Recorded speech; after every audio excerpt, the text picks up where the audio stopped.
This is Let's Talk Business with your host, Marc Ebinger. Now, here's Marc. Welcome back to the Let's Talk Business podcast. Coming up on the show today, we're going to talk about having a positive impact in extreme situations. In studio with us today is Marta Pelaez, the president and CEO of Family Violence Prevention Services, and she also oversees operations at the Battered Women's Shelter here in San Antonio. The Family Violence Prevention Services is one of Texas' most comprehensive organizations for domestic violence intervention, overseeing programs in shelter, counseling, education, and legal services, and has served nearly 1 million individuals over the past 47 years. Marta has a history of advocating for military families, having testified before the Texas State Senate on the unique domestic violence challenges faced by military families upon returning from overseas deployments, pushing for increased support and resources. Marta, welcome to the show. Thank you for inviting me. And we were talking before the show. I've got course history in law enforcement. I was a cop here in San Antonio for 24 years. And then I was also in the military for 5 years, deployed over in Iraq during Desert Storm. So, this is an important conversation I think we're going to have today. I'm excited about it. It definitely is. We should have a pre-show thing where we do, because she was given the whole background. Oh, no. Really Yeah. heartfelt Great. story about, kind Yes. of one, at least a motivational factor of why you got involved in helping people in need, and especially crisis, because that's a whole different. Absolutely. Well, you asked me, and I gave it to you straight. Yes, you did. All right, I'm your host, Marc Ebinger, the owner of Kruka's Virtual Staffing, a company that recruits and staffs experienced overseas administrative assistants for insurance agents who need help with policy management, claims processing, and client communication. If you're curious about the most common tasks that virtual assistants are doing for businesses, head over to our website at krukas.com and grab a list of the top 20 tasks that VAs are doing for businesses like yours. Link is in the description below. Awesome. And I am Heather Boehme, one of your co-hosts. I am a certified business coach and owner of Onset Professional Development, where we help business owners looking to scale or sell their businesses, map out their processes, and work on optimization so they work themselves out of the day-to-day and can actually scale and sell. And she does an amazing job with that. And I am your other co-host, Jenevy Sims, with the Evolve Firm, where we help business owners create branding strategies to help evolve and elevate their business. You know, I got to talk to you about what Andrea and I are working on, unless you've already heard of it. No, I don't think so. No. Okay, good. All right, a quick reminder to follow the Let's Talk Business podcast on all major podcast platforms and social media, where you can catch video versions of the show. You can get to everything easily from our website at satalkradio.com, which, by the way, so you guys are going to be around for we're having a little photo shoot in between shows. We're very excited about that. Yeah. Presenting the proceeds from the last podcast mixer. Yeah, Howie's bummed that he couldn't be here because this one was already booked out, this podcast episode, but he was wanting to be in here with Marta because Yes. you and Howie go back a little ways. I'm sorry? Do you and Howie Nestel go back a little ways? Oh, my goodness, yes. Our friendship is a long one, yes. It all began at the Chinese restaurant, that little bistro at the corner of 410 in Broadway. Yeah. And it just flourished. He, of course, is the one that puts on the Gotcha Covered event in December to collect donations for 3 nonprofits in San Antonio. Yeah, that's where we're cutting him a check today. Yep. We're going to do a little photo op out there Okay. in between the show. That's why he said he was coming back right after we were done here. Okay. Yes. So you get a chance to say hi Yeah. to him. All right, so Marta, tell me a little bit about your background. Give us the 90 seconds of what led you to where you're at now. 90 seconds. That's going to be the difficult thing. But That's why I gave you the story, yeah. the timeline. I'll try to brief it up. So my academic background is in clinical psychology. I have a master's degree in clinical psych. And but that is not necessarily where I have learned everything that I have learned about domestic violence. It comes from the victims themselves and the abusers and the children who are so heavily impacted by it. Back in the day, I was very interested in understanding as a child why there are so many differences between us. Children of the street that do not have any clothes, whose parents perhaps are not even present in their lives. The child that suffers. That was difficult for me to understand as a child myself. And so moving forward in my future, I thought that perhaps psychology would explain some of those behaviors, why that happened. Maybe it should have been sociology, but I went into psychology anyway. So Or economics. I'm sorry? Or economics. Too. Absolutely. Philosophy. Religion. Yes, religion. Yeah, well, I didn't find that much of an explanation in religion, I have to say. I believe in God, of course, my creator. But once the human element gets deeply involved in those bigger things, it kind of ruins it all. So I agree. Organized religion is such a mess.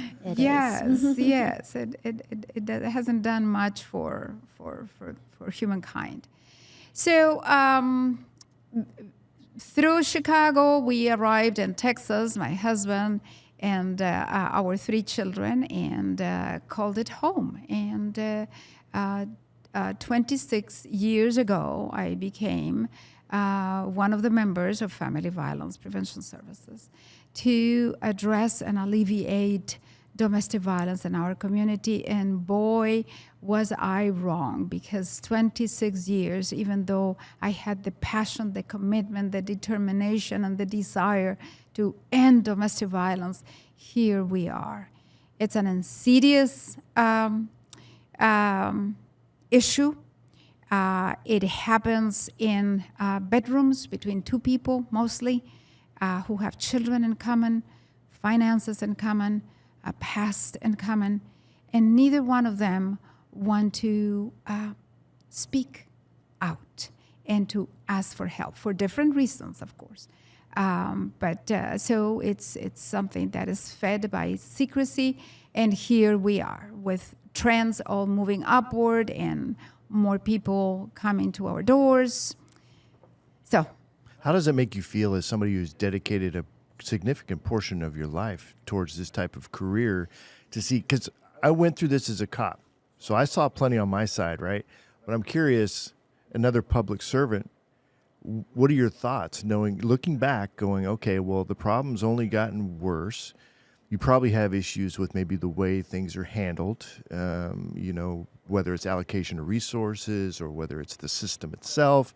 But how do you feel about all of that looking back? Well, I have to tell you that I do have my moments when I introspect and I think, what are we doing? Maybe this is the wrong thing. I still think that domestic violence should not be sheltered.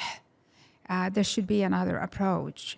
Happy to provide the services for as long as we are either intimidated or unwilling to look at it from different angles so that we can dent it.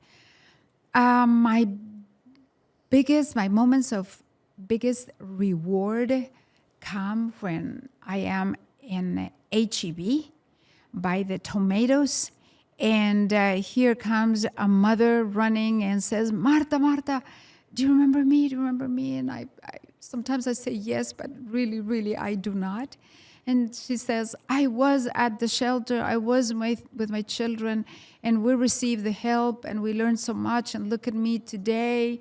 My children are doing very well. I remarried someone who's very respectful and a beautiful person, and I have to thank you for what you did. Those Yes. are the biggest rewarding moments of my life. Your impact is compassion, and then you get the rewards of that.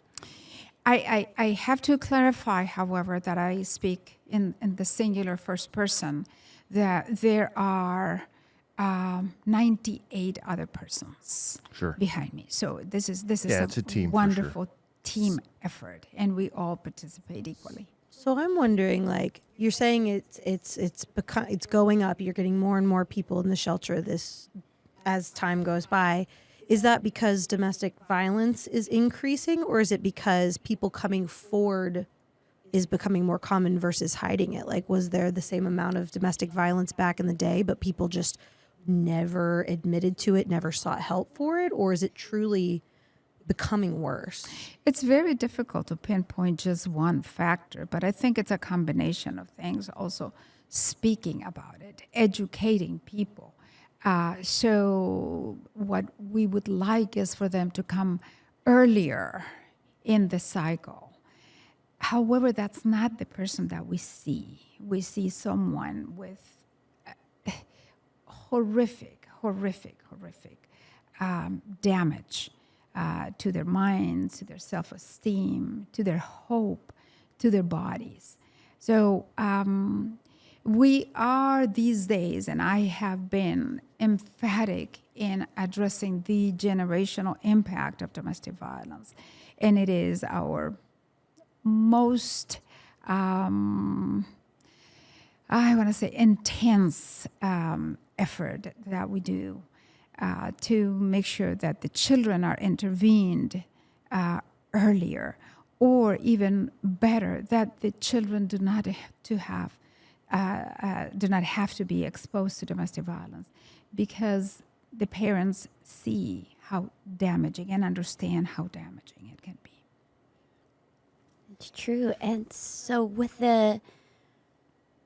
there's different definitions, when it comes to that word violence. And when it comes to domestic violence, what is the clinical definition of that, versus the social definition of it? Absolutely. I'm so glad you're touching on that, because it can be very, very confusing. There should be only one definition, and I would vote for the clinical definition. It's a pattern of control and power progressively that is reflected in emotional abuse, psychological, verbal, physical, financial, sexual. Domestic violence doesn't have to be all of them to constitute domestic violence. Just one of those elements is domestic violence. Now, the legal definition, for example, that which is in the family code, addresses only the physical aspect of domestic violence. We need to change that. Absolutely. And we will continue with efforts to address that. It is a constitutional issue, and it is not an easy thing to do.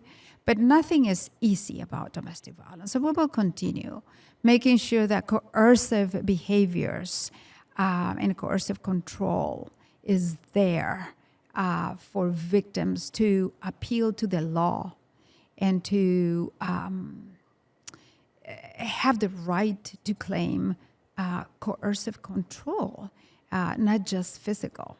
Many times coercive control is more damaging than the physical. Absolutely. It has a long-term effect. Yes. What, as far as we'd like to have the solution, right? We'd like to know what the solution is. My question to you is there a solution in it? If in your mind, does it lie in more the social side or the legal side? Because legal is something that the community can really kind of push hard on, right? We can create laws, we can create penalties and so forth.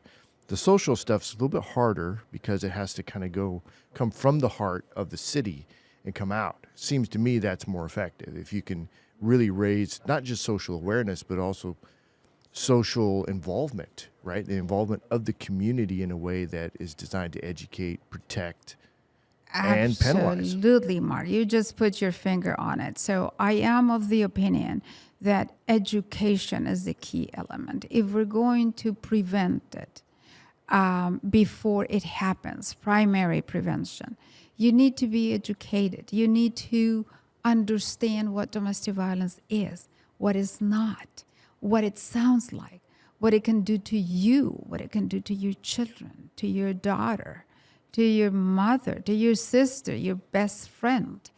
That level of education, and it's not much. It's necessary for everybody to be involved. And you also mentioned that.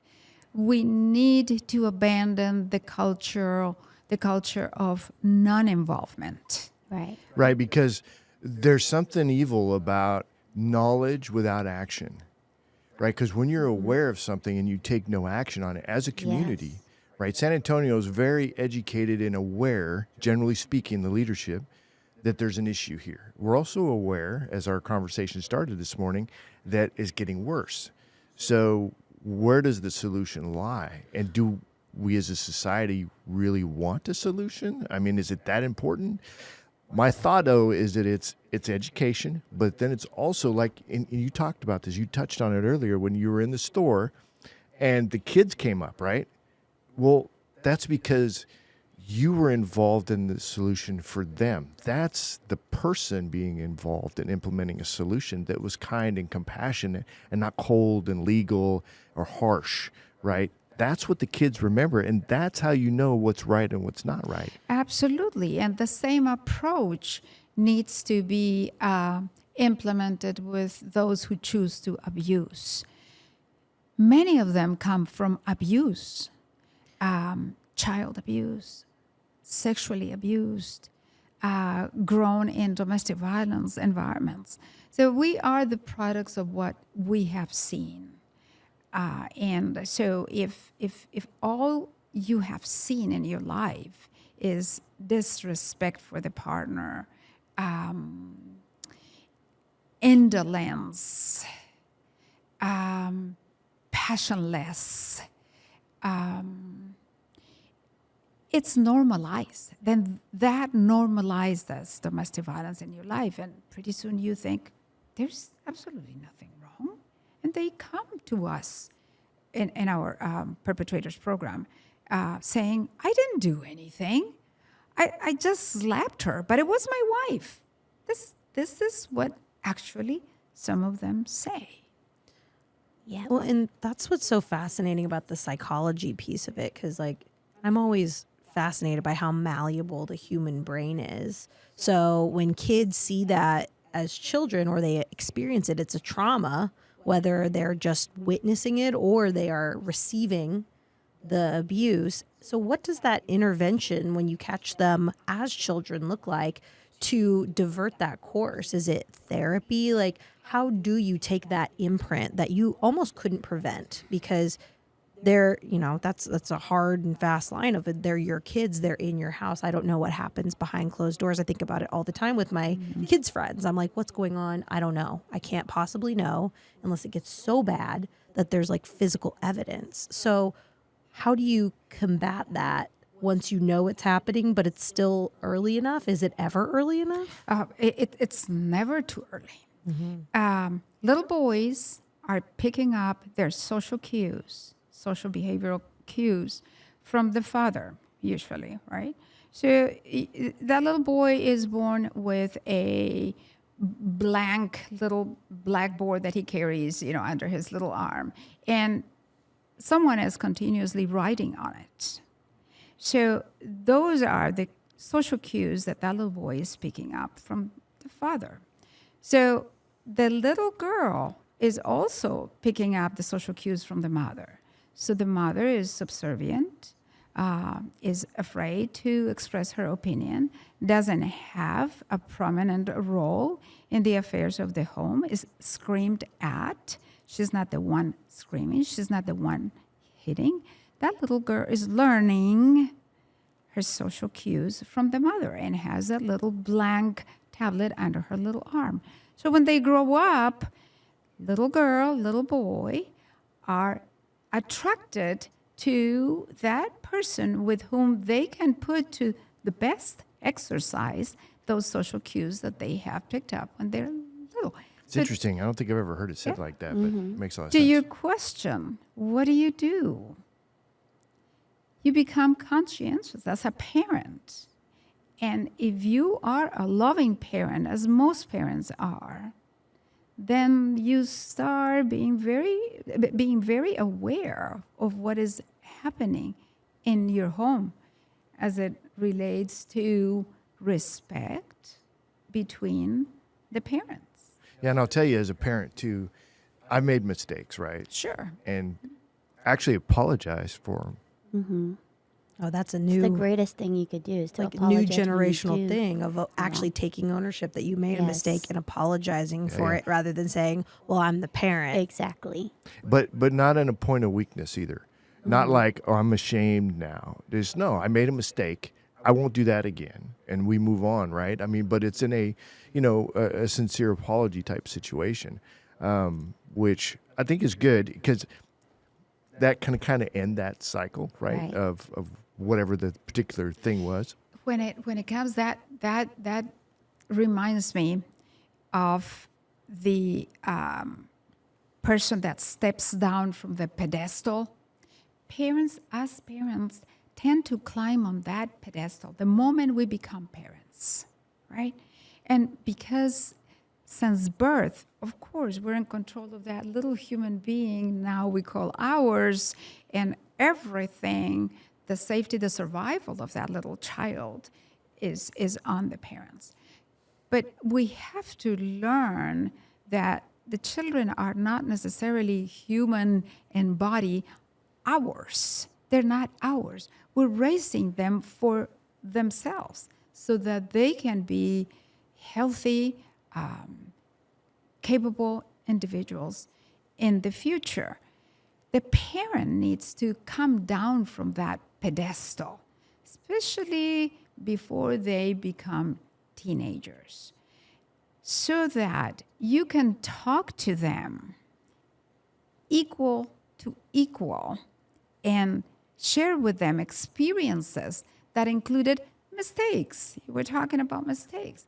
That included the time when we got in trouble in school because we did this and that, and how we reacted, and aggressive behavior, and what the impact of that was. So come down from the pedestal so that they can understand that you really, really, really support them because you understand them. Yes, and to have those difficult conversations too. It's, my kids right now, when they go over to somebody's house or if they're playing games online and you can hear the parents in the back screaming and they're impacted by that and they go, how come they're talking like that? Because we don't talk like that in our home. And they start making these comparisons and asking these questions. It's a difficult conversation Yes, to it have is. that. And again, we don't know what's going on behind their closed doors. But it's good that our children are aware of it because now boundaries are being set. Absolutely. Like for me, when we're angry, my husband and I, we don't raise our voice in front of our kids. We're going to wait till they're done or in bed, and then we'll have a conversation about it. But I grew up in a home where my parents were constantly yelling. And like you said, my dad had that pedestal where he looked down on us, and it always made us feel less than. And I never wanted my kids to feel like that. And it's talking about breaking that cycle. What kind of parent do you want to be, and what kind of impact do you want to leave them so they can be thriving individuals? And then also be in a position to know how to talk to their friends when their friends are going through that situation. Yes. That's a really good example, by the way, of the being subject to something that's not healthy, recognizing it, and then instituting something different in your own home. So just because we were maybe in a violent situation growing up doesn't mean we have to act that way. Well, here's something I'd love to get your opinion on because, like, I grew up in a very similar situation, like screaming parents. We just dealt with it, right?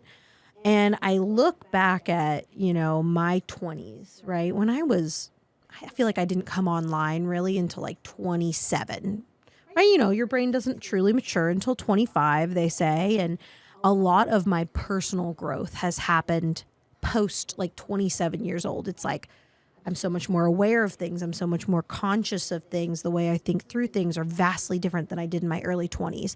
It felt like I was just floating along, right? But my parents got married and had all 4 of us children before the ages of 30. So I don't know if I would have been able to pour into my personal development, my conscious awareness as much if I was focused wholly on a child at that time. If I had had a kid when I was 21 and was raising a little toddler, it's exhausting. I'm doing it right now.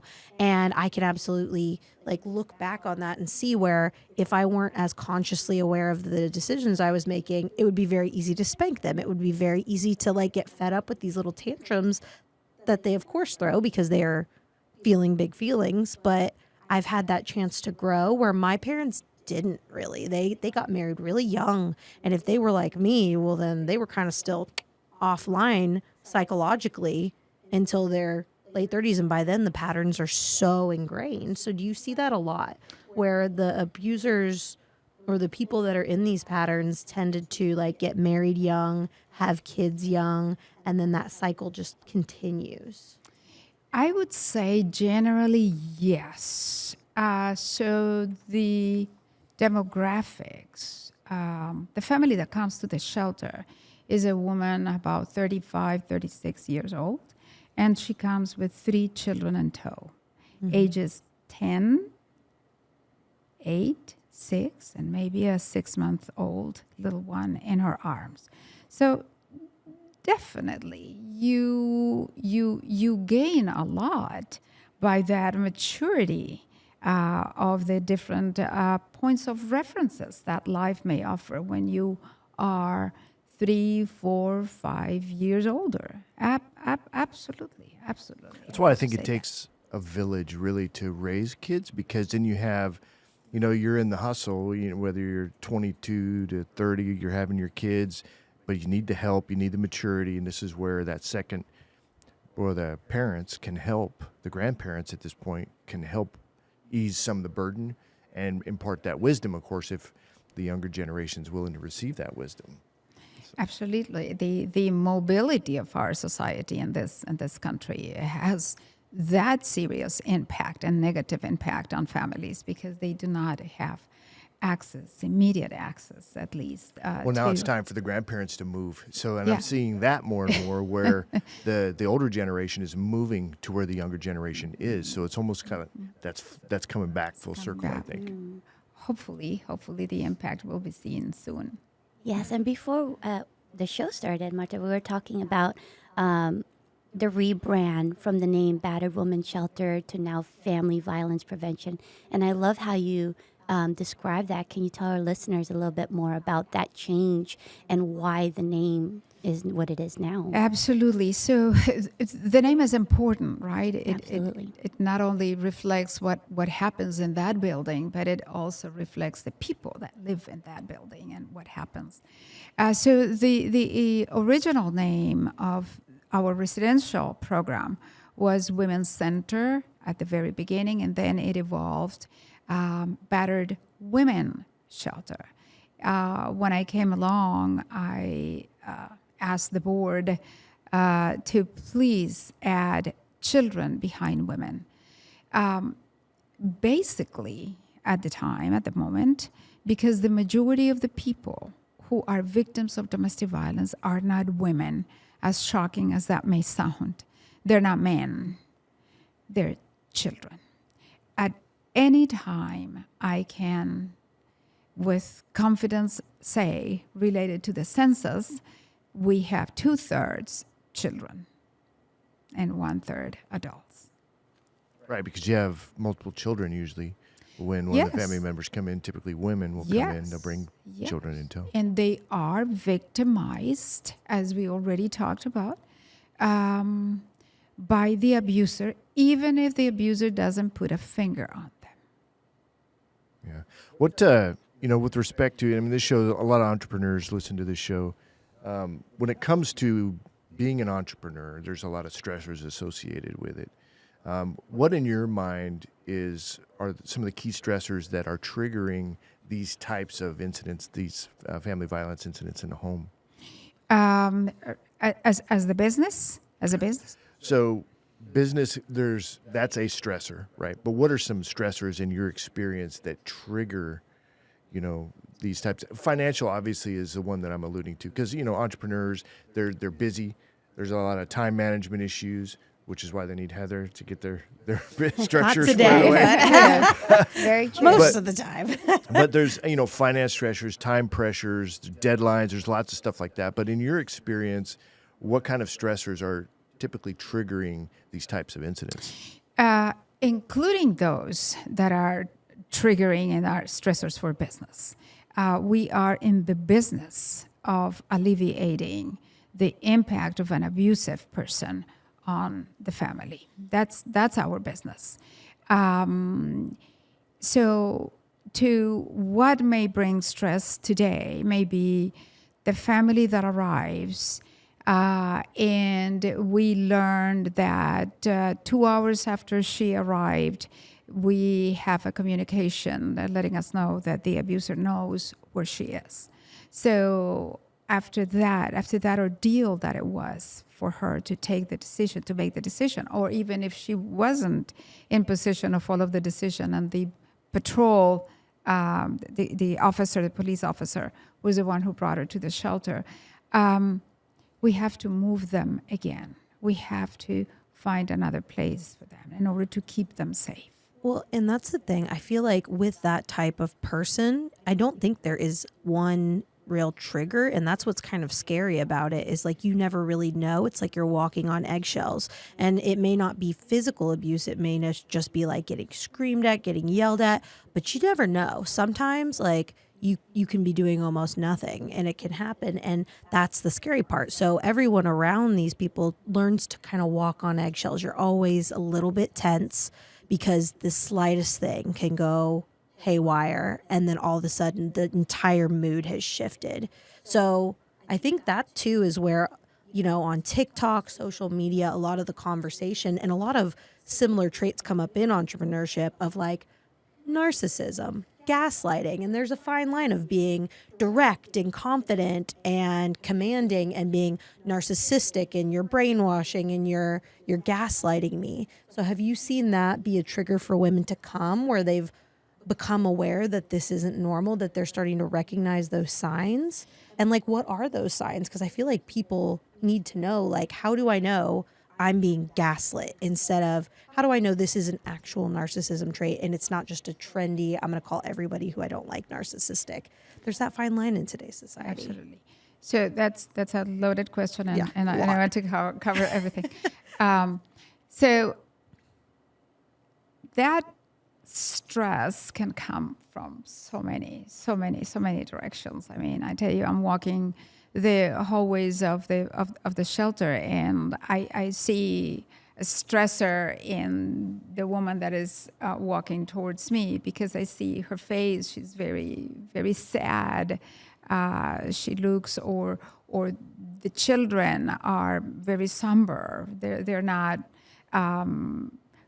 playful, and they're not playing with mom like you see in normal situations. So they're just going through the business of going to the cafeteria and getting out of the cafeteria. And she speaks in monosyllabic ways to the children: eat, come, go, do not do. That nurturing, playful behavior that you see in other mothers out there is not present. So that may be a trigger and a stressor for me. So I may stop her in the hallway and talk a little bit and find out what else can we do for you. That's my typical greeting. Hi, how are you? Are we doing okay? Is there anything that I can do for you today to make your day easier? And so get into conversation that way. As to the signs of domestic violence, I'm going to be very, very brief. And I'm going to say, in a relationship that should be going differently, you feel it should be different, and you have an emotional component that should not be there, which is fear, rest assured you are victimized. You are in an abusive situation. If you are in a respectful relationship, any emotion can exist. You name it. Anger, passion, love, disgust, any emotion. But there is one that should never exist if the relationship is respectful, and that is fear. That's great that you touched on that, because I think that is one of the biggest differentiator when it comes to these situations. A lot of women, I know I've had friends all through walks of life that have experienced this, but it's that fear of exposing what's going on behind closed doors that prevents them from getting the help that they need. And then it trickles down to their kids, and then eventually it becomes too late. And so with the resources that you have with this program, how, if a woman wanted to come and reach out to you, but they want to do it in a way that they're protected from, the abuser, what are some things that you guys do that to where she's not going to be tracked down by him right away? Okay. So let me perhaps get to the tracking before I say anything else. Many times, a family that comes to the shelter can be tracked by the abuser because the teenager called the father. They're bonded with the father, and not only out of love, many times out of fear, as I said, but there is that bonding, and they left the father. So was mom right? Maybe mom should have left before, and we should have left, and now she wanted to leave, and dad was mad. Who's going to cook for dad? So there are all of those elements in that young person's mind, and she communicates, and he has his ways, of course, and gets the information where she is. So we have to move that family immediately for their safety. Well, what are some of the statistics in our city when it comes to domestic violence right now? Let me just say that the Texas Council on Family Violence, a month ago, October the 1st, released 2023 statistics related to fatalities in intimate partner violence. That number is 13. Intimate partner violence. That excludes domestic violence, the general name that we use for domestic violence that may include parents against children, children against parents, familicides, filicides. It doesn't have the intimate partner violence category in it. So that number 13 is not a complete picture, I want to say. It refers to fatalities in intimate partner violence. It doesn't include the children that sometimes are killed as well, as we had in San Antonio this past April. And then there is the number that is based on the number of phone calls that are placed to the police department. That number does not include the number of calls that are made to the shelter, to the Battered Women and Children Shelter directly, because there are people who do not want to call the police for a reason, because they have not had a good experience in the past and they don't want to. Or because they still want to protect the perpetrator and they don't want the perpetrator to be arrested. They don't want anything to happen to him. And then there are some people who call the United Way also.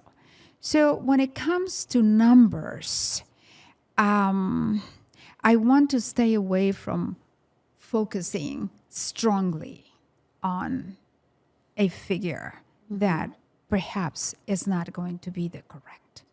Somewhere, Right. combination of all of those may be the real.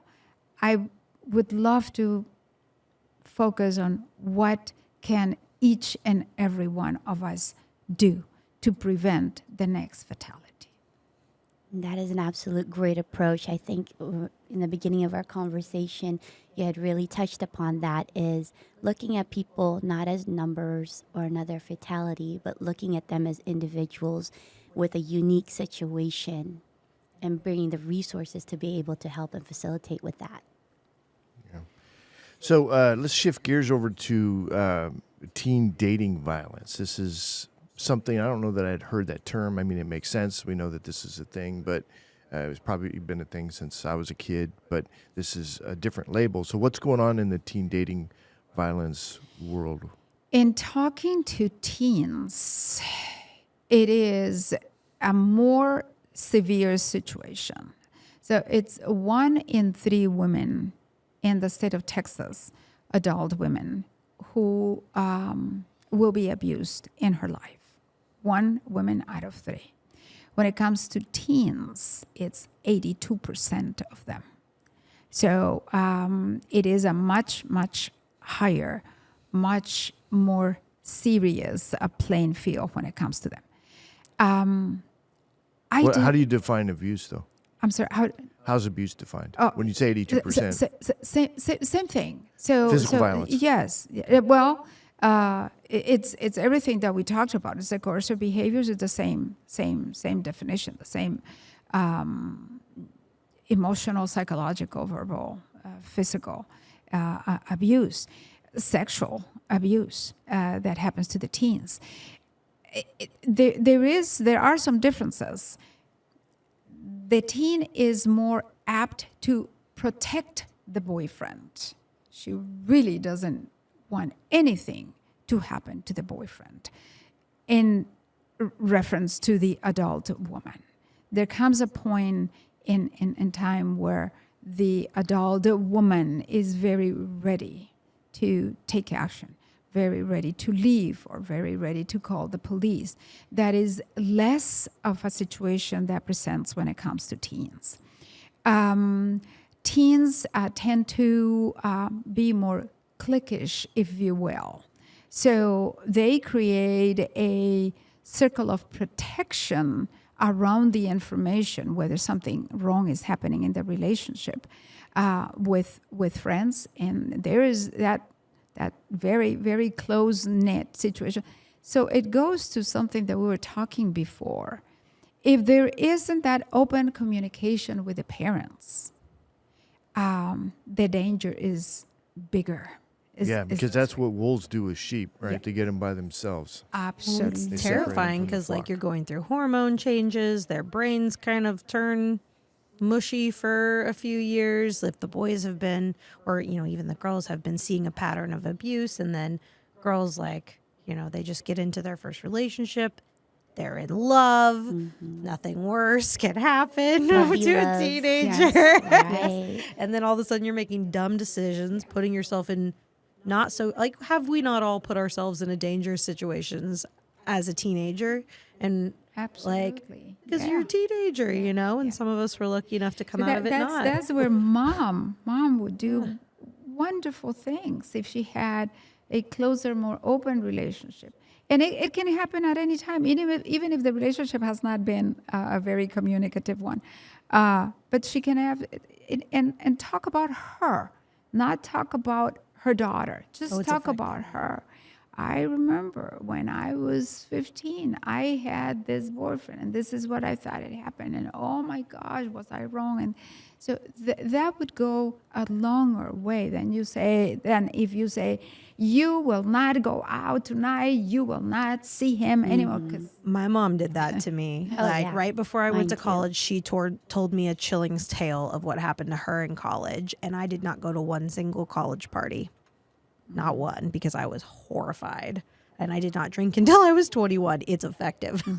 It is very effective. It is very effective. That's coming down from the pedestal and being vulnerable as a parent. Yes. That's true. Now, Yes. how would it look like if it was a different case where it was the teen boy that was being abused by the girlfriend? It happens very, very, very common situation, more than it happens with adults, or at least it's reported much more among teenagers. Yes. Yes, well, it's the male that's receiving the abuse. Yes. I feel like culture and society still don't take them seriously when they do approach help because, you know, the stigmatism is still there. Absolutely. That boy, as we said before, has been socialized to have no outward emotion, not to cry. I mean, every little boy has heard, "Man, don't cry. You're like your sister," you know.